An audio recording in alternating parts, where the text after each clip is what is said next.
राजमानी वाले सभी साथियों को मेरा हृदय से और बाबा साहब अम्बेडकर जी, माता पूर्ण देवी जी,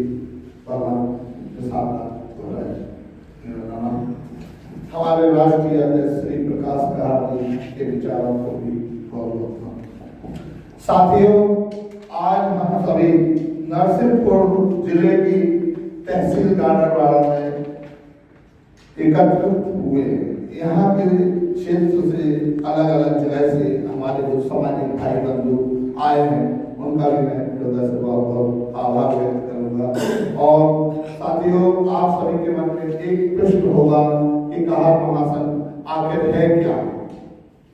साथियों, कहार महासंघ की स्थापना 2017 में हुई थी, जो कि हमारे राष्ट्रीय अध्यक्ष श्री प्रकाश कहार जी के विचारों के द्वारा।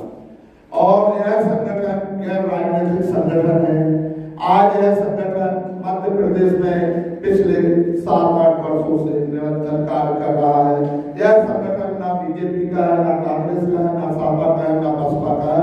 यह संगठन सिर्फ हमारी 46 उपजातियों का है, जिनमें कहार, भोई, मल्लाय, निषाद, भोई, ढीमा, केवल, इस तरीके से पूरे देश में हम लोग कई भागों में टूटे हुए हैं और मध्य प्रदेश में हम लोग 46 भागों में टूटे हुए हैं।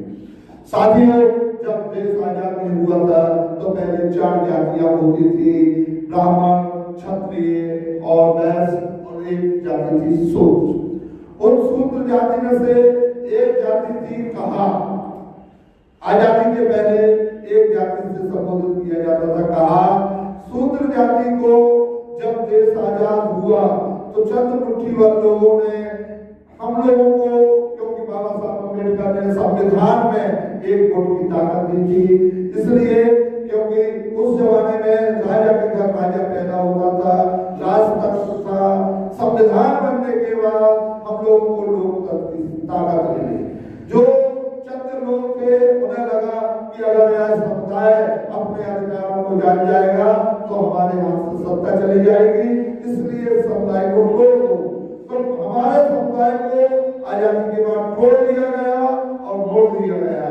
तोड़ा ऐसे कि हमें कहा केवल, मल्लाय, निषाद, भोई, भीमर, माझी, इस तरीके से पूरे देश में हम लोगों को 100-150 से अधिक भागों में तोड़ दिया गया।